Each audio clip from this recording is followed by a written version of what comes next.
Good afternoon. Welcome to the July 28th, 2025 meeting of Boulder City Parks and Recreation Commission. Have the minutes been posted in accordance with the Nevada Revised Statute? Yes, it has. Sorry, the agenda. Yes, it has. And do we have a quorum? We do. Thank you. Please rise and join me in the Pledge of Allegiance. I pledge allegiance to the flag of the United States of America and to the republic for which it stands, one nation under God, indivisible, liberty and justice for all.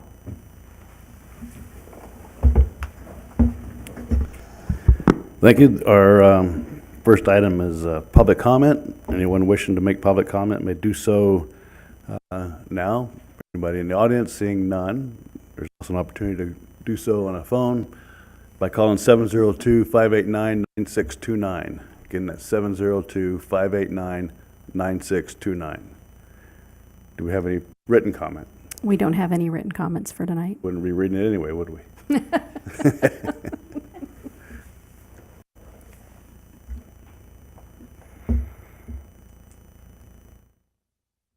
Just a few more seconds. Anybody wishing to call in may do so by calling 702-589-9629 for the initial public comment period.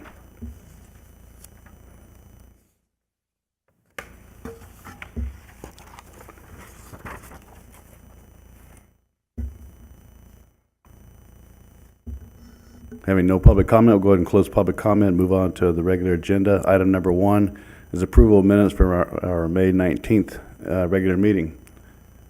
Do I have a motion to approve those minutes?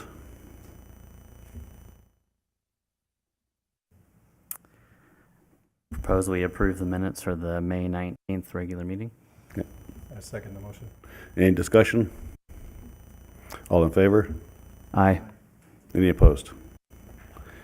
Minutes are approved. Next is item number 2, overview and possible discussion regarding the recreation projects and administration by Director Julie Calloway. Thank you so much. Good afternoon. I did provide for you the special event list that highlights the current events that are scheduled for the next 12 months through the Parks and Recreation Department. Just as a reminder, we do schedule out a year in advance. Sometimes people try to do a little bit, they like to see if they can do it 14 months in advance or 15 months in advance, but 12 months in advance. And for our annual events like Worst Fest, Art in the Park, Spring Jam, Easter Egg Hunt, our staff internally does try to save the date within our recreation system so that none of those annual events get booked before somebody new tries to hop in there. So just to kind of give you that information, and you can see everything that we have scheduled. And speaking of special events, on June 28th, the city partnered with the Shane Patton Memorial Foundation and hosted an event at Wilbur Square, which was the unveiling of the Shane Patton Monument in Wilbur Square. It was an amazing event. It included a flyover that actually required Pentagon approval, so it was kind of a big deal for us. The governor was here, and other dignitaries. We had people from the DC area come out and speak on Shane's behalf and regarding the monument that's there and the history that surrounds that. If you were not able to attend, there's some information online, especially on the Shane Patton Foundation Facebook page. It was a really good day for Boulder City. Lots of people came out, lots of patriotism, and Boulder City looked really good. So, kind of a nice event. Happy to report that we have 4 new pickleball courts, exclusive for pickleball use, open for play at Veterans Memorial Park. They are first come, first serve, but you could also reserve them if you wanted to have a private event there or tournament of your own or have your family out there or anything along those lines, you can certainly reserve them, much like you would reserve a gazebo or gymnasium or park. There are additional amenities that will be added. They'll kind of come in phases as we have funding. The first one will be lights. We're looking into solar lights for that facility. We also want to add a water fountain for that area and look into the possibility of shade. We need to do a little bit more research on that just to make sure we're not creating shade that also creates hazards because of any shadows that it might give off. So we're kind of looking at other shade structures over pickleball courts to see what will be the best for those at Veterans Memorial Park. But so far, what we've heard from people is that they're really excited about it. They love playing on them. They like the fact that it's brand new. It's exclusive for pickleball. So far, so good as far as a success for our city. There are some people that, are, why didn't you have it all done at once? How come we don't have lights already, et cetera, et cetera? And we wanted to provide a surface for play as soon as possible and not prolong the development of courts that could be used immediately because we didn't have funding for the other amenities, and instead decided to provide those courts immediately, use them, and then the amenities will come. We already have the shades, the windscreens that have already been put up. That was another phase of it, and that's already been completed. So we're looking forward to additions to that, but in the meantime, get out and play pickleball. If you've never played before, it actually is a really fun sport. Of course, you can still play at the rec center, and we still have outdoor courts that are available, first come, first serve, at ABC Park and Broadbent Park as well.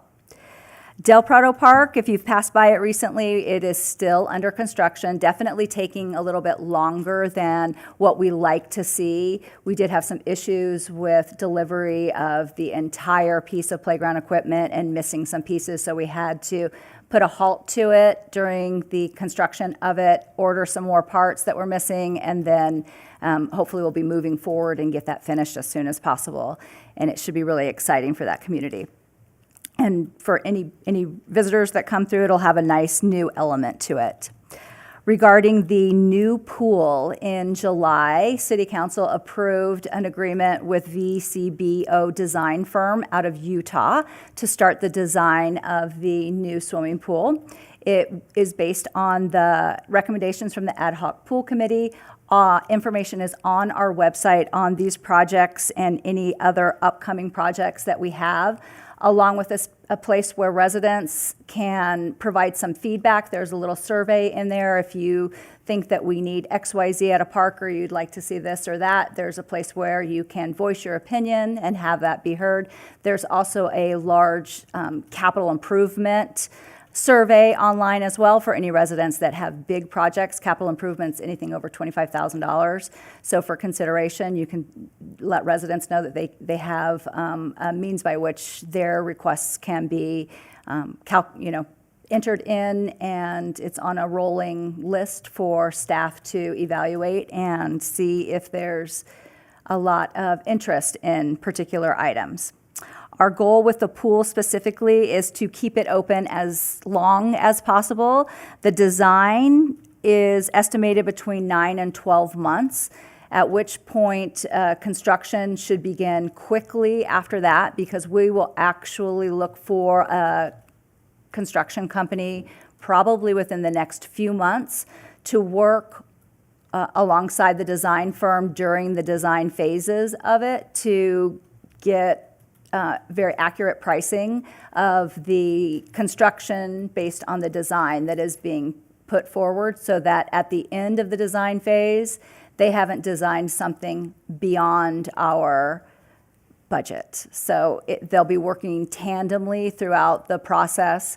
So we're looking forward to see how that pans out, and hoping that by fall of next year, 2026, we'll actually break ground with construction, which we anticipate taking between 12 and 18 months to have a new pool facility hopefully opened in 2028 for residents. An event that we had last weekend I want to let you know about. Our sports coordinator, Jamie Gowdy, and safety coordinator, Lexi Leos, came up with an idea, and they ran it past me, and I thought it sounded great, and we went for it. And it was an employee appreciation night. We have only 10 full-time employees in Parks and Rec and about 100 part-time employees.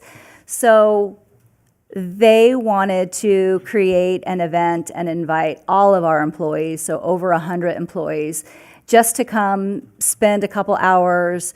We provide them with dinner, games, meet and greet, even pickleball, Scott. We even played pickleball. But it was just really a nice event and a way for us to show our staff that we appreciate you. The work that you do for our community really means a lot. Whether you're, teaching a water aerobics class to our aging seniors, or part of the Safe Key program and making sure kids are safe before and after school, or teaching line dancing. Regardless of your role in Parks and Rec, it's important, and it really brings our community together and provides an important need for our community. So we wanted to just make sure that they knew that they were appreciated. We did have, I think it was 17 seniors from the class of 2025 that were our employees that graduated. And so several of them were there at the event, and we were able to just let them know that while they might be leaving us to go off to college or pursue something else, that they don't forget the lessons that they've learned. If they need a letter of recommendation, or if next summer they want to come back, the door's always open for them to come back and kind of jump back into Parks and Recreation. So that was a great event, which I hope now will become an annual event where we can just celebrate our staff. So that's kind of it for that report. Any questions?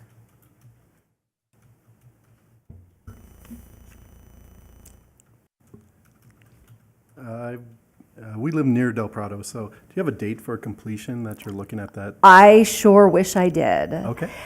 We thought we had the order received for the parts that we were missing, only to find out there's additional parts that we were missing. So when I talked to the contractor late last week, I said, can we do one more set of eyes on this project and all of the equipment that we have, and double check that the next order we place is the last order we place for this. So. Okay. And I went down to the pickleball courts today, and they look nice. I haven't played on them yet. There was some mention, were you planning of a opening ceremony for the pickleball courts at some point in the future? Great question. Yes. So we will be doing an official ribbon cutting ceremony when it's more conducive temperature-wise to have a group out there to do that. So yes, we're thinking in September. Okay, thank you. Mm-hmm. For the park construction, I think you might have answered my question already, but you mentioned that was are we using a contractor, or are we doing that construction internally? For the pool construction? For the park. Oh, no, we outsource that. Yeah, okay. So we did do some of the demo in-house, which was a really nice cost savings for us, for sure. But the actual installation of the playground equipment will be done by an outsourced company. So is that contractor responsible for ordering all the material itself, or did we order a part of it and they're ordering a part? So we have one contractor that does installation and one contractor that did the playground equipment. And the issue with the playground equipment, which we've never had this before, is because the playground equipment was actually donated to us. Oh. It was a leftover order from COVID, and therefore it's been sitting around for a bit and moved around from, job site to job site, and therefore we knew going into it that this might be a possibility. So we were grateful to receive an almost $50,000 piece of equipment donated that we may end up spending about $10,000 or $12,000 for the parts that were missing, but a great savings for the city. So it made it so that we could do more at that park immediately without having to do phases for it.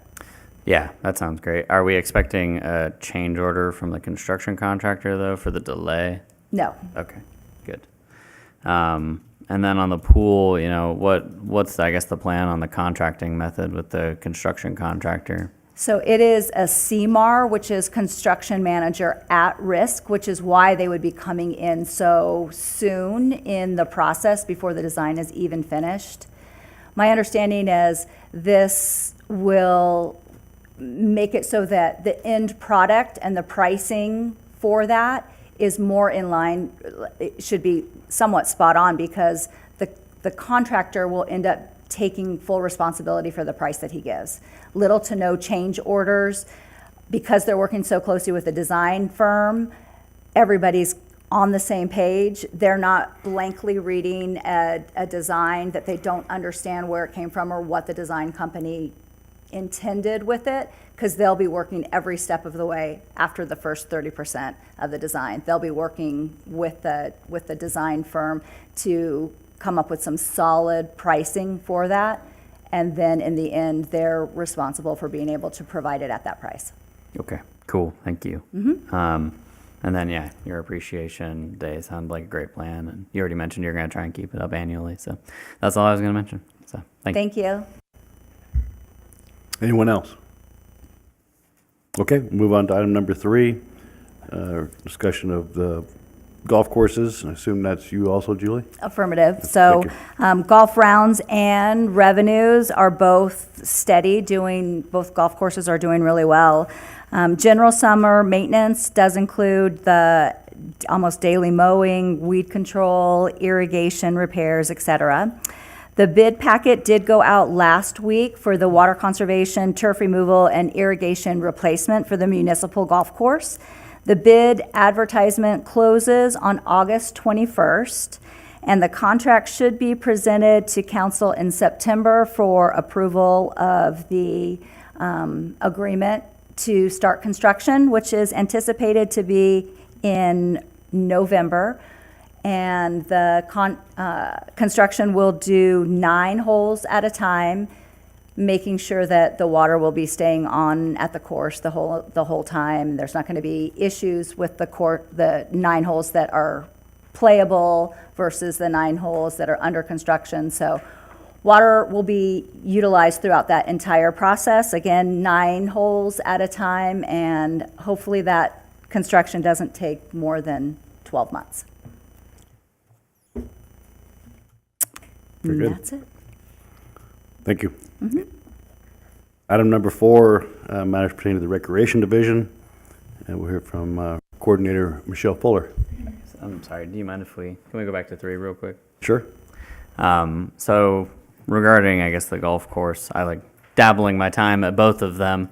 I guess I had a question on, how we allocate funds for maintenance, and I'm thinking specifically of Boulder Creek here, and more specifically about, we're having a great success at attracting some fairly large events to that course, right? I'm just curious how we're getting funds to make sure we're keeping up the appearance at the clubhouse to be on par with the events we're bringing in, if that makes sense. So the both golf courses maintenance is under one contract, Turf Tech. They do have funding that is separated. Obviously, the funding that's going to the 27 holes at Boulder Creek is more than the 18 holes, but it is the same. It's under one contract for maintenance of those 2 courses. And does that includes the clubhouse maintenance as well? I guess maintaining so when I'm thinking I guess I'm looking at the kitchen, right? And you we see wear and tear, right? I mean, it's been around. So what's kind of the plan to make sure we keep up those appearances, right? So the larger items are included on capital improvements.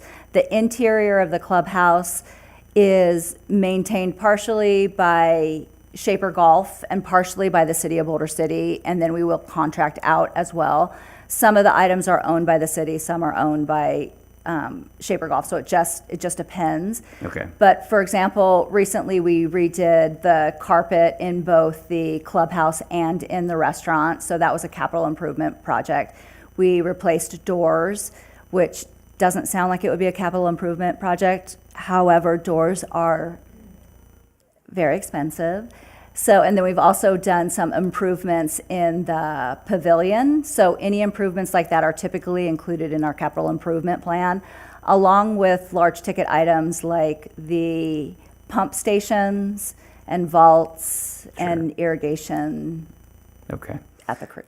Okay. Of course. Sounds good. Yeah, I just want to make sure we have it on our radar to keep up those appearances, right? If we're going to keep bringing in these big NCAA events, right? I mean, Exactly. they expect a certain level of service, and I want to Yes. make sure we keep providing it to them. So, Totally agree. Yes. We have a great crew out there too. Turf Tech and Byron at the Boulder Creek are doing an amazing job. Sure. Thank you. Anything else on item number 3? Now we'll hear from Michelle Fuller. All right. Good evening, everyone.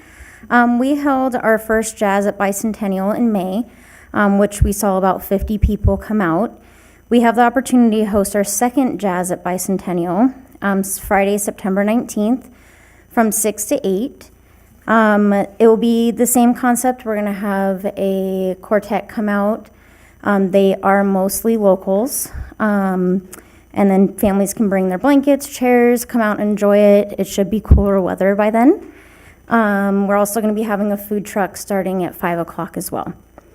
My first Jamboree event came and went. And let me tell you, it was great. I had the opportunity to stay on site in my RV and really embrace the actual event itself and all of its activities that was there. The feedback from everyone was really wonderful. Most of the people didn't even notice that the fireworks were shorter. Overall, I really enjoyed working the event and being able to meet so many of the community members that came out. This week, we are holding our Tiny Tots Camp. It's 3 days. It's a great introduction to what the year will come for the Tiny Tots program. So a lot of our parents are coming in, trying it out for the first time. The kids get to sign up for the 3 days. They get to come spend 2 hours a day with Miss Whitney and our new instructor, Chrissy Little. And so right now we have 20 kids signed up for each one of the days. So it's like a 3-day program. So that's really great. We are also holding yoga camp this week. It's also 3 days long. And we have a max number of 15 kids, and that's what we have signed up for that as well. Summer Safe Key is coming to an end next summer, which means school is starting. After looking at the enrollment for the summer, we were able to see that we serviced about 90 families total, give or take a few, during the program during the summer. So that means 90 different families utilize Safe Key, either for a day, a couple hours, the whole summer. So that was a really great turnout for us. Our brochure for the September, February months will be available starting August 1st. All of our classes, workshops will also be online and open for registration. One of our classes that we started in May was gourd craft making. And we actually hit our max enrollment this month of 5. And next month we have the opportunity to open it up to some more. And currently we are almost full with 8. And so we decided that we are going to offer an additional time slot for that class. So now there'll be 2 time slots being held for that class come September through February. So, and then I think that is it. Do you guys have any questions? Did I misunderstand, but I thought you said summer Safe Key was coming in next summer. No, next week. Okay, Next week. good to hear. As school is starting, yes. Very good. Anyone else? So is that 90 families about on average with past years, or kind of where does that put us in? I didn't look at last year's, but I know that like this year we did have an increase of kids. We did hit our max couple of days at 50. And we did watch those numbers to see if anybody else had enrolled that we could increase that number. But our Safe Key program was able to accommodate the 50 kids by splitting them into 2 different groups based upon the ages and kind of split up the activities between the facilities that we use down at ABC Park. So No, it seems like good usage. Just it was. And then, yeah, Damboree was fantastic. So It was a great event. thank you. Anyone else? Thank you, Michelle. Thanks. Next, we'll have an overview of the youth and adult sports, and Julie Callaway will be handling that. Yes, Jamie is out at the high school helping with another event. So she's let me know that with adult sports, the men's summer basketball league is about halfway through. And they have 6 teams which compete every Tuesday and Thursday at the rec. The fall softball and volleyball leagues are preparing to start come September. In youth sports, this week wraps up the summer sports camps. Over the last 2 months, they've hosted 16 different sports camps running Monday through Thursday in June and July, and had about 100 kids per day between all the camps. If you ever stop by the rec midday this summer, the parking lot was packed, the gyms were packed, it was loud, it was crazy, sometimes it was a little smelly, but they had so much fun. And really, there was something for everyone, from pickleball and indoor soccer, cheer, dance, a little bit of anything and everything. Some kids came just to 1 or 2. Some kids came to as many as their parents would allow. It was just a really great event all summer. It gets more popular every summer, and it just makes me so happy. At first I get mad because my parking place maybe isn't there, but then, just for half a second, but then I get super excited because I know those gyms are completely full with these kids, and they have so much fun. So it's really, really nice. Sports are currently getting ready for youth soccer, which is, right with baseball, probably the most popular youth sport that we have. The clinics are next week, Thursday, August the 8th in the evening, and then the games will begin September the 2nd. And that does it for the sports update. Thank you. Any questions regarding the sports programs? Okay. Moving on to thank you, Julie. Moving on to item number 5 is matters pertaining to the aquatic division with Sierra Beggs. Hello, everyone.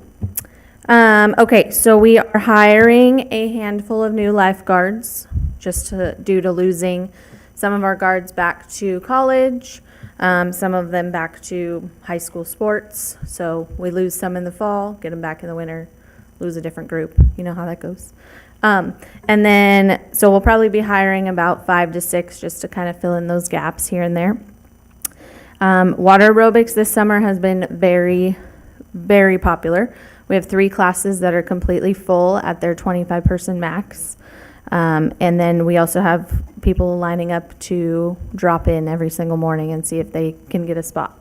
So those have been very popular. We still have room in a couple other classes, but they're getting there to where they're almost full. So that has been great for everybody. Swim lessons have been going well. Next week we'll end our morning summer sessions, but we'll still continue our evening sessions throughout the rest of the year. Most of those classes have been full. Our water babies class has been full. Do they all show up? Not all the time, but we have had about 12 people signed up for the months of June and July, and we're getting there for August. So it's good to see all those kids in the water, getting somewhat water safe and getting used to the water.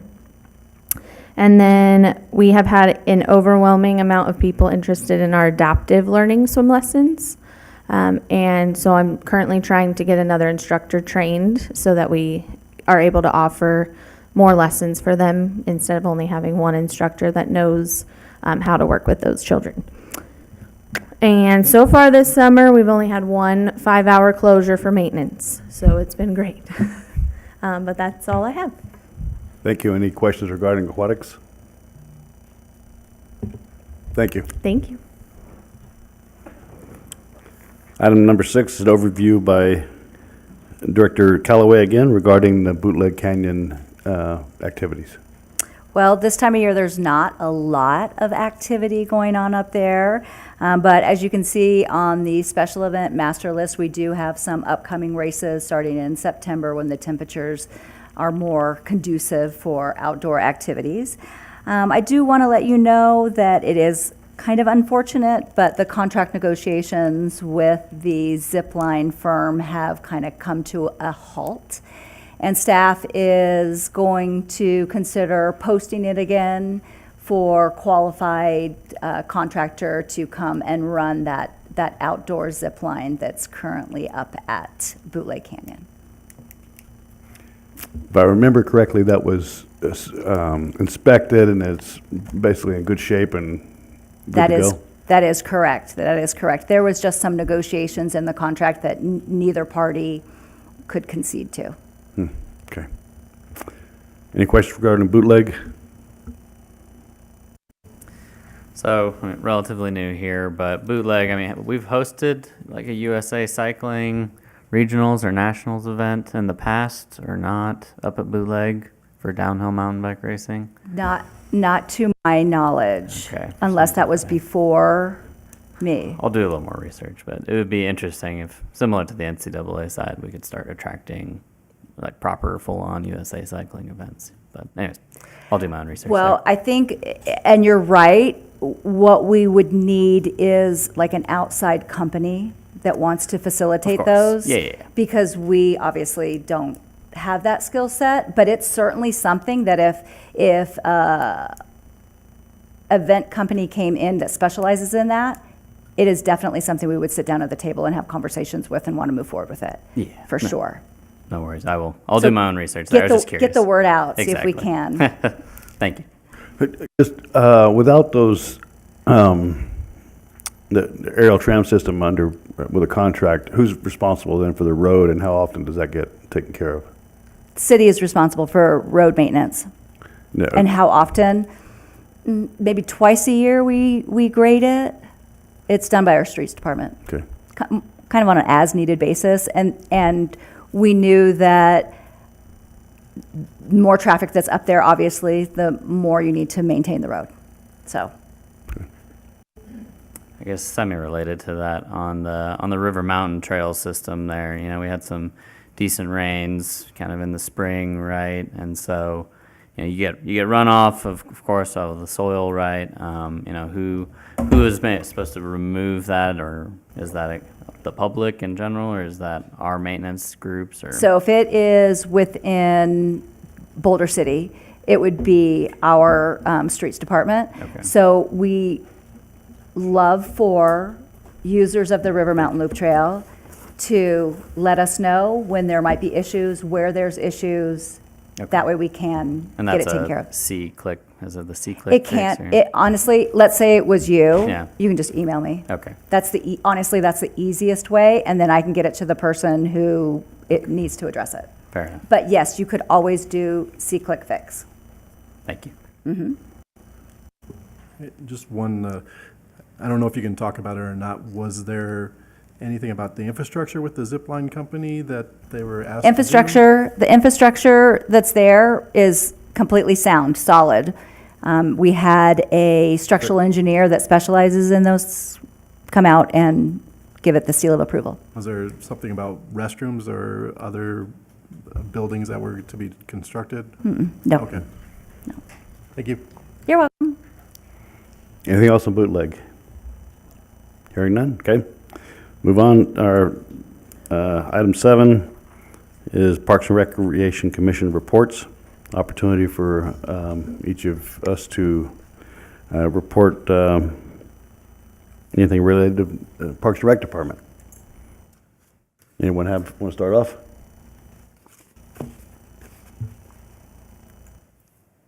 Nobody interested? Okay. Scott, if I may, I just wanted Sure. to bring up one item that is sufficient for this agenda item, and that is in the next maybe month and a half or two, City Council will have another opportunity to discuss additional dog recreation opportunities within Boulder City. There was one agenda, maybe the beginning of July, where council discussed off-leash activity and the possibility of allowing for dogs to be off-leash in the desert and maybe other identified green space throughout town, and are also contemplating an additional possible dog park and/or off-leash hours that are allowed during certain hours at maybe specific parks. I know that all seems very vague. Anyway, they are discussing dog recreation should be coming up at a future agenda council item in case you're interested or public is interested in voicing their opinion on that. Will this body have a role or at all in that process? May or may not. If you have any strong feelings about it, I would just definitely reach out to council. It'll be their decision if they bring it back down before they make a final decision on it. Okay, thanks. Anyone else?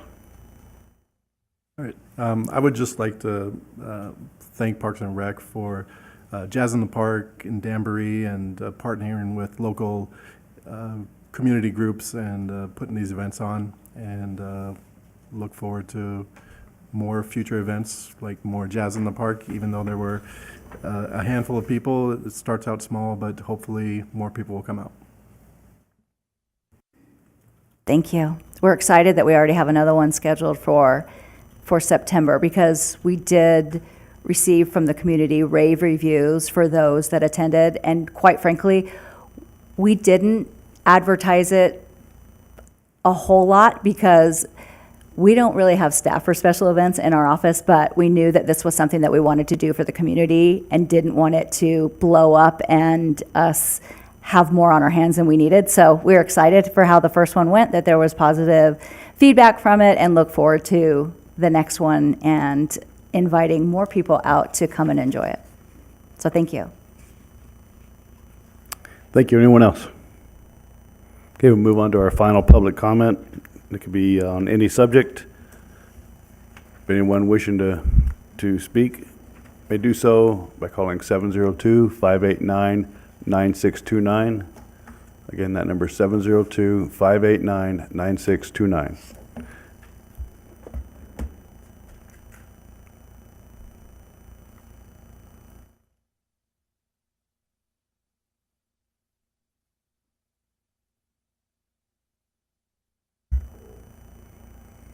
Last call for public comment. You may do so by calling 702-589-9629 to provide comment.